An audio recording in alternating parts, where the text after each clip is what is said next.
चलिए ट्विटर पर कुछ रिएक्शन है, उनके साथ इस चर्चा के दौर को आगे बढ़ाया जाएगा। दीपक शर्मा है, उनका ट्वीट आया है। वो लिखते हैं, आम जनता टैक्स के रूप में राज्य और राष्ट्र की सहायता करती है, पर ये बेलगाम घोटाले न सिर्फ बिजली विभाग में बल्कि अन्य विभागों में महंगाई बढ़ाकर जनता की जेब काट जाते हैं। प्रताप लिखते हैं, बिजली विभाग ही क्यों, आज रोडवेज, चिकित्सा और ऐसे रेवेन्यू जनरेट करने वाले कई महकमों में घोटाले हो रहे हैं। कर्मचारी हड़ताल पर तो चले जाते हैं, उनसे कोई पूछे कि इन घोटालों का जिम्मेदार कौन है। राम किरोड़ीवाल है, वो लिखते हैं, घोटाले तो चाहे किसी भी विभाग में हो, आखिर में उसका असर तो महंगाई के रूप में जनता पर पड़ता है। संबंधित विभाग घाटे में जाता है। और अभिषेक जैन लिखते हैं, विभाग में अधिकारी और कर्मचारी की मिलीभगत से करोड़ों का चूना लग रहा है। इंद्रोजा साहब आपसे बात करेंगे और फिर राजेंद्र जी आपके पास लौटूंगा। नमस्कार, बताएं। हाँ, नमस्कार सुनील जी। जी सर। तारिक साहब, मंदोला साहब, जितनी भी मंदोला साहब ने बातें कही है वो बिल्कुल सही और सत्य है साहब जी। और मैं इनकी बातों एक बातों से सहमत हूँ जी। और तारिक साहब, घोटालों की बात करें, देखिए हमारे सामने घोटाले आंखों के सामने आते रहेंगे और रोजाना होते रहेंगे और कोई कहीं फर्क नहीं पड़ने वाला। इसका आखिरी छोड़ नजर नहीं आता। तारिक साहब, मैं आपसे निवेदन कर रहा हूँ, कौन सा डिपार्टमेंट ऐसा घोटाला नहीं हो रहा है, कौन सा वो विभाग ऐसा भ्रष्टाचार नहीं है। और मैं इस विद्युत विभाग के बारे में आपको एक बात कहना चाहता हूँ कि जो विद्युत विभाग के पास जो रॉ मटेरियल है और उसका भौतिक सत्यापन कराए तो साहब ये घोटाला कितना निकलेगा, कोई आज तक इसका भौतिक सत्यापन हुआ है? चलिए, बहुत बहुत शुक्रिया आपका। राजेंद्र जी, आप क्या कहेंगे? राजेंद्र जैन साहब, कॉलर डिस्कनेक्ट हो गए। आसोफा साहब, अब फिर ना इत्तेफाकी रखा है। नहीं, ना इत्तेफाकी का प्रश्न नहीं है। देखिए, घोटाले पे जब बात चल रही है, बिजली महकमा 1 लाख करोड़ से ऊपर का घोटाला, जैसा कि मंदोला साहब कह रहे हैं। सरकारी रिकॉर्ड की बात की जाए, 90,000 करोड़ के आसपास का घोटाला। महकमे में बात की जाए, सिर्फ एक IT विंग की बात की जा रही है, 500 करोड़ का घोटाला। ये चीजें क्या निकलकर सामने आ रही है? फाइलें गुम हो जाती हैं, सरकार के पास जवाब नहीं है, जांच कमेटी बना दी जाती है, कहा जाता है वो भी डिफेक्टिव है। देखिए साहब, मैं पहली बात तो ये कहूँ कि इस विषय में CAG की ऑडिट होनी चाहिए। चार्टर्ड अकाउंटेंट की ऑडिट का कोई मतलब नहीं है। CAG ऑडिट हो, चाहे 15 साल की हो, 20 की हो, 10 की हो, 5 की हो, जो तय कर ले सरकार, और जिस रूप में भी। अब प्रश्न उठता है कि साहब ये स्थिति आई क्यों। मैं आपको उसकी भी एक भूमिका दूं। पहले हुआ करती थी RACB, तो अभी के जो रेल मंत्री हैं उस समय पावर मिनिस्टर थे और वाजपेयी साहब के टाइम पूरे कंट्री में इलेक्ट्रिक कंपनीज के 3 हिस्से करना और सबकी अपनी अपनी रिस्पॉन्सिबिलिटी तय करना, और भी आप बिजली बेचोगे, वो खरीदेंगे, वो उत्पादन करेंगे, वो वितरण करेंगे। वो सेटअप हुआ तो एक तरह से वो कंपनीज के रूप में फंक्शन करने लग गई, तो उनको कुछ ऑटोनॉमी मिल गई। तो ऑटोनॉमी का भी हमने देख लिया कि साहब भ्रष्टाचार बढ़ा। अब उसको फर्दर भ्रष्टाचार को बढ़ाने की ही कदम कहूँगा कि PPP। इसलिए मैं पहली सुझाव तो जोशी जी के माध्यम से सरकार को भी भेजना चाहूँगा कि RACB से कंपनियां बना के देख लिया, CAG की ऑडिट होती नहीं है, उसमें भी कौन फॉलोअप करता है नहीं करता है, PAC में जाके पैरा ड्रॉप हो जाते हैं। तो इसलिए मेहरबानी करके इस PPP से तो राजस्थान को मुक्त रखें, उनके अपने BJP विधायक कह रहे हैं। चलिए उस पर बात हो जाएगी। हाँ, लास्ट जी। दूसरी बात ये है कि भ्रष्टाचार, देखिए जब सारे महकमे में देखते हैं कि ऊपर से नीचे चल रहा है। एक उदाहरण दूंगा, सूरतगढ़ थर्मल प्लांट एशिया का one of the crown institutions of power generation. Gupta साहब एग्री नहीं करें, मैं नहीं जानता, वो आप रिकॉर्ड मंगा लीजिए। और मैं मंदोला साहब को रिक्वेस्ट करूंगा कि RTI मंगाइए। पिछले 2 साल से उसको शट डाउन हो रहा है, उसका 2-2 महीने बंद रहता है। वो बंद रखा जाता है, इसलिए नहीं कि उसकी कोई बॉयलर फेल हो गया, कोयला नहीं मिला, उसको बंद रखा जाता है। और अब उसके अंदर अडानी कंपनी के लोग आए हैं वहाँ पे, MBA चार्टर्ड अकाउंटेंट इंजीनियर्स, देखने के लिए कि उसको टेक ओवर किया जाए, PPP पे चलाया जाए, तो उसकी क्या वायबिलिटी है। चलिए गुप्ता साहब, मैं RTI को लेकर बात करना चाहूंगा आपसे। महकमे में जो RTI के जो भी मामले आते हैं, क्यों उनको लेकर पारदर्शिता नहीं होती? क्यों आंकड़ेबाजी को लेकर ज्यादा उलझा दिया जाता है? क्यों सीधे से जो सवाल होते हैं उनके जवाब नहीं मिलते? जी, जहाँ तक RTI का सवाल है, RTI एक्ट बना हुआ है अपने यहाँ पर। RTI एक्ट के तहत 30 दिन के अंदर सूचना देना लाजमी है, और ये जहाँ तक अधिकतर सूचनाएं मिल जानी चाहिए, जहाँ तक मैं समझता हूँ अधिकतर सूचनाएं दे भी दी जाती हैं। कोशिश ये की जाती है कि सारी सूचनाएं जो टू द पॉइंट सूचना है वो दे दी जाए, परंतु कई बार ऐसी सूचना मांग ली जाती है कि जो कि उपलब्धता उसकी हो ही नहीं सकती, वो घुमा फिरा के उसको मांगा जाता है तो वो नहीं दी जा पाती। ये कई बार आरटीआई एक्ट के तहत और हो ये जाता जो फाइलें, क्योंकि कई चीज़ें हैं काफ़ी खिचड़ी सी हो जाती है जब हम इनको, क्योंकि पूरा बड़ा बिजली महकमा है, जब इनको मिलाते हैं। फिर मैं इस घोटाले का जिक्र करता हूँ, इसके चंद बिंदु जिनको हाईलाइट किया था। काम हुआ, आधा हुआ, उस पर बात होती है, पैसा ले लिया जाता है। टेंडर के जो बात है उसमें हलफनामे झूठे दे दिए जाते हैं। डाटा अपडेशन का काम अधूरा रहता है, उनको पूरा दिखा दिया जाता है। लाइनें जो बनी वो टूट कर गिर जाती है, मौसम के हालात को उस पर जिम्मेदार बता दिया जाता है। महकमे में अंदर इसको लेकर कोई हरकत होती है? जी हाँ, उसके बाकायदा उस लौट रहा हूँ आपके पास। जो भी इस तरह की घटनाएं होती हैं, जैसे लाइनें को टूट जाने से शुरू करूं मैं, लाइनें टूटने पर बाकायदा जांच कमेटी बनती है। लाइनों के टूटने का कारण, क्योंकि जांच कमेटी कहती है तूफान ने गिरा दिया, चोरों ने चुरा लिया। मैं आई से वन थिंग कि जो विंड स्पीड जिसके ऊपर वो टावर डिजाइन की जाती है, अगर उससे ज्यादा तेज तूफान आ जाता है तो वो लाइन गिरने का चांसेस बन जाता है। ऐसा है अपने पोलों के हिसाब पर भी होता है और टावर्स पे भी हो जाता है। सपोज विंड स्पीड अपने 100 किलोमीटर प्रति आवर की डिसाइड की और विंड स्पीड ज्यादा हो गई तो टावर टूटने का डर बना रहता है। इस मामले में ऐसा ही लगता है कि क्या हुआ, क्या रिपोर्ट क्या कहती है? एक चीज राजस्थान की जनता को बहुत जानना जरूरी है कि कम से कम 40 से लेके 50 घोटाले पूरी चारों पांचों विद्युत कंपनियों में हुए हैं। किसी को न तो चार्जशीट दी गई, न उसकी जांच की गई, न इंक्वायरी ऑफिसर नियुक्त हुआ। उसमें कितना नुकसान कंपनियों को हुआ उसका कोई लेखा जोखा, कहीं कोई रिकॉर्ड नहीं। जब हमने सूचना मांगी तो उन्होंने सूचना ही नहीं दी। आप ताजुब करेंगे, 30 दिन में सूचना मिल जाती है, ऐसा तो आप सरकारी ताजुब करोगे कि घोटाला होता है, लाखों का घोटाला होता है। 30 दिन में क्या आपको सूचना नहीं मिली? कहाँ मिली कहाँ? आप देखिए इतनी सारी सूचना, कुछ बड़ी मांगों का जिक्र आप करेंगे। जैसे हमने ये कहा कि आपने 8,000 करोड़ रुपया फीडर रिनोवेशन पर खर्च किया, उसमें जो आपने तार बदला, आपने जो ट्रांसफार्मर बदला, आपने जो साजो सामान बदला, वो कहाँ गया? उसका कोई रिकॉर्ड ही नहीं है। वो हजारों करोड़ का घोटाला है, वो 500 करोड़ नहीं, हजारों करोड़ का घोटाला है। अब क्वेश्चन ये आ रहा है कि जब जो बड़े पोस्टों पर बैठे हुए हैं बड़े अधिकारी, वो चुप्पी क्यों लगाते हैं? चलिए ये जो मैनेजर साहब, बिल्कुल ये एक सवाल है। जो फाइलें गुमी उनमें से कुछ फाइल है, उनका जिक्र करना चाहूंगा। ट्रांसफार्मर पर मीटर लगाना और एनर्जी ऑडिट, क्या इसमें बड़ा घोटाला हो सकता है? बिल्कुल है, घोटाला है, वो है, ये सारे घोटाले हैं इसमें। एनर्जी ऑडिट होनी चाहिए और किस तरह से होनी चाहिए? नहीं, एनर्जी ऑडिट वसुंधरा जी ने, आप पिछली मर्तबा जब हमने उनसे डिमांड करी और प्रदर्शन किया, कलेक्ट्रेट पर प्रदर्शन किया, गवर्नर को ज्ञापन दिया, केंद्रीय मिनिस्टर को कहा कि आप एनर्जी, बोले हम एनर्जी ऑडिट कराएंगे। एनर्जी ऑडिट सॉल्यूशन नहीं है। कंप्लीट ट्रांसपेरेंसी के लिए आपको पिछले 15 साल की तमाम एक्टिविटीज का स्पेशल ऑडिट कराना पड़ेगा सीएजी से, और जब तक सीएजी से आप ऑडिट नहीं कराएंगे तब तक आपके सामने घोटालों का पंकज जी, सीएजी से ऑडिट हो सकती है? देखिए, मैंने ये आपने जो कहा ना, बार बार ये प्रश्न किया कि सीएजी से ऑडिट, देखिए मैं कह रहा हूं, फिर आपको कह रहा हूं कि जिन कंपनियों के पास में 51% से ऊपर की कंपनी 100% है, उनकी ऑडिट आज भी सीएजी कर रहा है। आज भी सीएजी ऑडिट ही कर रहा है, सीएजी ऑडिट की ही उस पर है। और इसीलिए जो है विधानसभा और विधानसभा के बाद पार्लियामेंट, मैं ये कह रहा हूं, मैं आपको ये कह रहा हूं, देखिए ये जो चीजें हैं, मेंदोला साहब जो कह रहे हैं उसका जवाब दीजिए। मैं आ रहा हूं आपके पास, वहीं आ रहा हूं लगातार। उनकी जो कहा कि जो 2 चीजें हैं, सीएजी की ऑडिट होती है, सीएजी की ऑडिट के बाद ही जो है विधानसभा के पटल पर रखा जाता है। पहली बात। दूसरी चीज आपने कहा कि सीए ऑडिट, देखिए सीए ऑडिट जो है वो डिटेल ऑडिट है कि आपने जो है कहीं ऐसा तो नहीं है कि जो रेवेन्यू एक्सपेंडिचर्स थे जिनको आज पूरा हो जाना चाहिए था, जिनका अकाउंट फॉर हो जाना चाहिए था, उनको कोई बात तो लेके नहीं जा रहे। आज जो बात कर रहे हैं, आपने कहा, जो सबसे मैं कह रहा हूं जनता को पता होना चाहिए, आपने कहा ट्रांसमिशन लाइनें गिर जाती हैं। ट्रांसमिशन लाइनें इन लॉसेस के अंदर इंक्लूड नहीं है, वो आज भी आप, मैं वही कह रहा हूं, उसी घोटाले कह रहा हूं,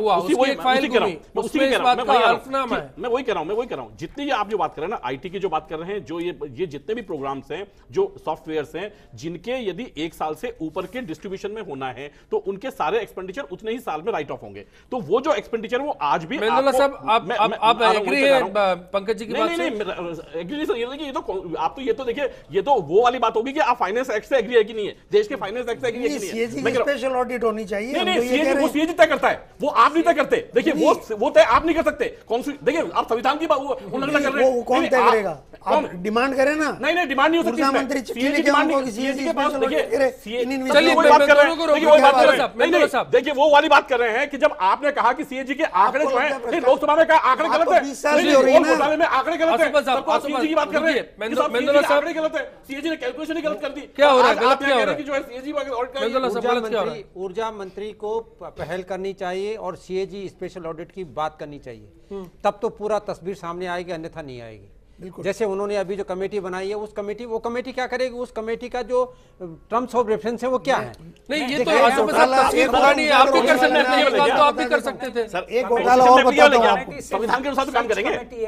फाइलें किसके पास पड़ी हुई हैं? कमेटी एजी ऑडिट वगैरह के करने के लिए नहीं है, एजी ऑडिट के लिए डिफरेंट कमेटी होती है, वो अलग से ऑडिट करती है। तो केवल ये है कि फाइलें किसके पास है, क्यों गुम हो गई फाइलें, इसके लिए कमेटी बनाई हुई है। ऑडिट की तो चीज अलग है। मैं तो आम आदमी की चिंता कर रहा हूं, जिसके लिए अगले साल जैसे ही जनवरी लगेगा बिजली का बिल और करंट देने वाला हो सकता है।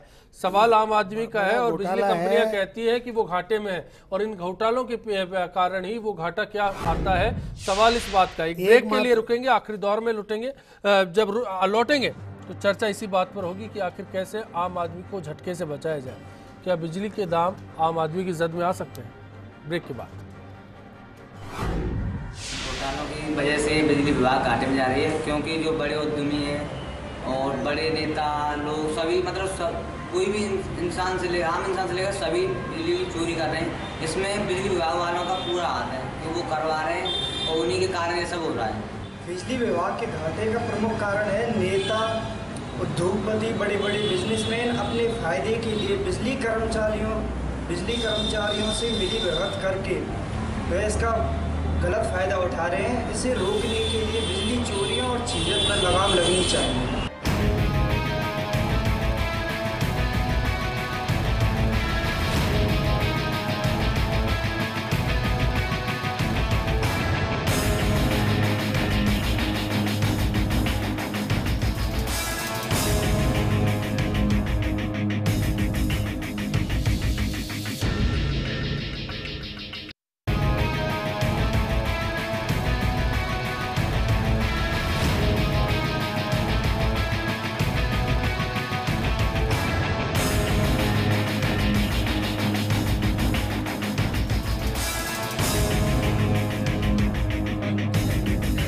आप बताइए।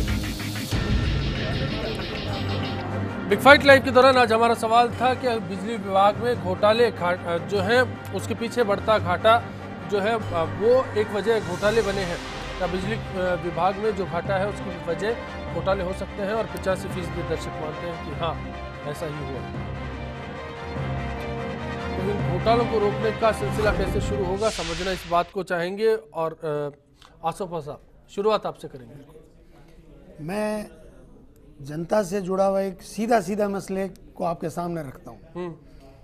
पिछले 21 महीने में लगभग 100 से ऊपर आम आदमी, किसान, मजदूर, वो लटकते तारों की जद में आकर के सीधा करंट 440 वोल्ट का खा करके और उनकी मृत्यु हो गई। धौलपुर में करीब 30 बच्चे, वो बस जो है उसकी करंट लगा और बस में बच्चे झुलस गए और वो उनका उपचार मिल गया, कुछ गंभीर घायल हो गए। ऐसे कई मसले हैं।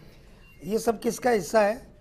मैं आपको एक सर्कुलर एग्री करेंगे एसके गुप्ता जी कि आरजी गुप्ता जी आपके पहले तो सीएमडी थे, बाद में एनर्जी एडवाइज़र हैं और बिल्कुल चहेते अधिकारी हैं वर्तमान सरकार के और एफिशिएंट हैं। निश्चित रूप से कई अपॉइंटमेंट, रीअपॉइंटमेंट मिले उनको। ये सरकार बनने के 2 महीने के भीतर उन्होंने एक सर्कुलर जारी किया कि लटकते तार सरकार की बड़ी चिंता है और 3 महीने में मस्ट्रोल लगाओ, कॉन्ट्रैक्ट दो, कुछ भी करो और ये सारे लटकते तार सही होने चाहिए।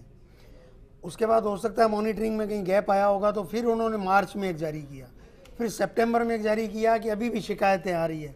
एम आई करेक्ट गुप्ता साहब? और वो अब वो सर्कुलर आने बंद हो गए, मीन्स उनके मायने में ये अब पूर्ण हो गया है। तो मैं ये मंदोला साहब को रिक्वेस्ट करूँगा कि भाई आप आरटीआई में ये मालूम करें पूरे प्रदेश में कि उस सर्कुलर की पालना में मस्ट्रोल पे, कॉन्ट्रैक्ट पे, पेटी कॉन्ट्रैक्ट्स पे, डेली बेसिस पे कितने करोड़ रुपए का तारों को टाइट करने का पेमेंट हुआ है, क्योंकि उसके बावजूद 100-150 लोग तो अब तक मर चुके हैं। चलिए पंकज जी, हो रही है आपके हिसाब से ये एक और बड़े घोटाले का जिक्र यहाँ पर हुआ, तो ऐसे ये सिलसिला कैसे रुकेगा? क्या सरकार में रुक जाएगी क्या? अश्विनी जी बड़ी हास्यास्पद बात है कि आज जो है हमारे जो लीडर है अपोजिशन के, मतलब जो पार्टी अपोजिशन पार्टी है, वो एक आरटीआई एक्टिविस्ट से पूछ रही है कि आप इसकी चीज लीजिए जिनका दायित्व है जनता के प्रति, कि विधानसभा के अंदर पूछिए कि आपने क्या किया। मुद्दा नहीं, आज ये पूछा जाना चाहिए दायित्व इस चीज का। आरोप मत लगाइए आप, बताइए सुधार कैसे होगा। ये क्या पूछेंगे, इनको जवाब मिलेगा नहीं मिलेगा, लेकिन ये विधानसभा में दायित्व है कि भाई कितनी चीज हुए, बताइए लोगों को, मैं कह रहा हूँ जनता को बताइए, एक मुद्दा बने। नहीं, मैं कह रहा हूँ दूसरी चीज, आज बात है घोटाले पर, नहीं, मैं कह रहा हूँ आज घोटालों की बात हो रही है, आप कह रहे हैं कि सर्कुलर का जवाब दीजिए। नहीं, सर्कुलर का जवाब कैसे, घोटाला है। चलिए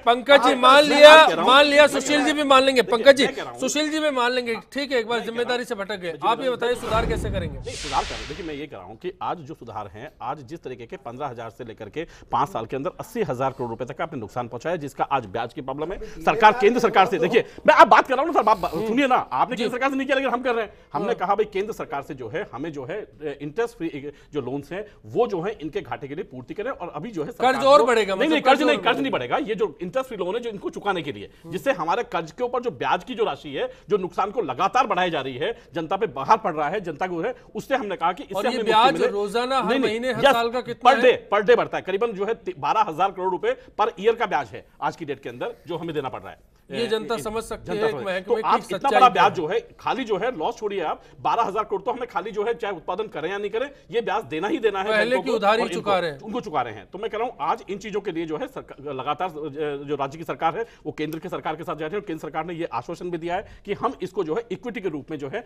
आपको कहीं ना कहीं फाइनेंस करेंगे, जिससे कम से कम आपका ब्याज का बर्डन खत्म हो। चलिए गुप्ता साहब, अब क्योंकि वक्त आखिरी दौर में हूं, इसलिए आपकी भी राय जानना चाहूंगा कि इसमें सुधार की गुंजाइश कहां से हो सकती है। सुधार जिस घोटालों का हम जिक्र कर रहे हैं, जिस घाटे का हम जिक्र करते हैं, दोनों को मिलाकर कैसे बात होगी, और ढीले तारों वाली बात भी बता दीजिए। मैं वही बता रहा हूं कि ढीले तारों के लिए तो पूरे निगमों ने, तीनों निगमों, 5 कंपनियों ने एक इस तरह की पुस्तिका जारी कर रखी है, जिसमें सुरक्षा संबंधी सारे नियम, निर्देश, दिशा निर्देश किस तरह से काम किया जाए कि वो उसके लिए सब कर्मचारियों के लिए, आम जनों के लिए दी हुई है।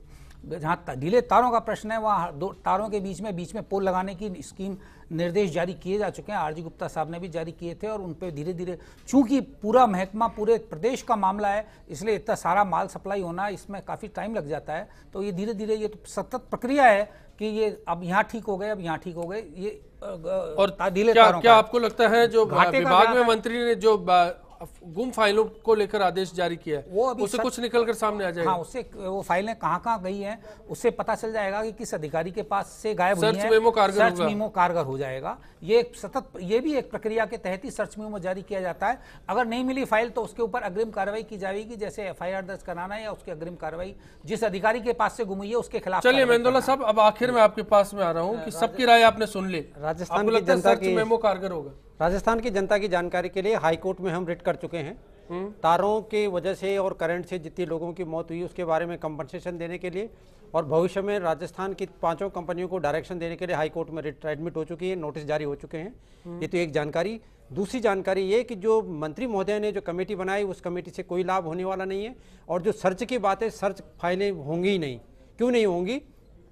FIR दर्ज होगी, उसके बाद उस पर FIR लग जाएगी, जैसा कि हमने देखा है जयपुर नगर निगम का, हाउसिंग बोर्ड का, बिजली का, क्या नाम कहते हैं, नगरीय विकास विभाग का, सैकड़ों केस हैं हमारे पास जहां फाइल गुम होती है, उसके बाद सर्च रिपोर्ट बनती है, रिपोर्ट बनने के बाद ये होता है कि नहीं मिल रही, उसके बाद FIR दर्ज हो जाती है, उसके बाद थाना जो है तो उस पर FIR लगा देता है। यही होने वाला है जब तक राजनीतिक और पॉलिटिकल एडमिनिस्ट्रेटिव इंप्रूवमेंट नहीं होंगे, उसके लिए राजस्थान की जनता आगे नहीं आएगी, वो प्रेशर बिल्डअप नहीं करेगी, अपने जनप्रतिनिधियों के साथ टोका टाकी नहीं करेगी, उनसे रिक्वेस्ट नहीं करेगी कि विधानसभा में मुद्दा उठाओ, चर्चा करो, डिस्कशन करो। और वो भी डिस्कशन होना चाहिए, पंचायत स्तर पर डिस्कशन होना चाहिए कि अगर जहाँ से रेवेन्यू नहीं आ रही तो क्यों नहीं आ रही है, अगर बिजली की चोरी हो रही है तो क्यों हो रही है, अगर ट्रांसफार्मर काम नहीं कर रहा है तो क्यों नहीं कर रहा है। इन सब में नागरिकों की भागीदारी बहुत जरूरी है। राजस्थान में जो लोक सेवक हैं और जो हमारे जनप्रतिनिधि हैं, उनकी उपेक्षा का परिणाम है आज उद्योग जगत, हमारा जो विद्युत उद्योग जगत है आज बहुत निम्न स्तर पर है, घाटे के स्तर पर है, और जो बिजली उत्पादन की कंपनियां, उस पर एक संकट आने वाला है। कारण कि सौर ऊर्जा के क्षेत्र में जो लोग अभी आने वाले हैं, उनके साथ पावर परचेज एग्रीमेंट होगा, तो उसके बाद हमारी विद्युत जो सरकारी कंपनियां वो बंद हो जाएंगी। ये एक और PPP का जो मामला है, PPP का भी विरोध करने की जरूरत है। चलिए, ये लगता है कि पूरा मामला अभी लंबा चलेगा, आज 1 घंटे में इस पूरे मामले को नहीं समेट के रख सकते। फिलहाल जो कोशिश हुई, उम्मीद करते हैं कि कारगर साबित होगी, और यही उम्मीद करेंगे कि आने वाला दिन भी सभी के लिए आज से बेहतर साबित हो। यहाँ सभी का शुक्रिया अदा करेंगे।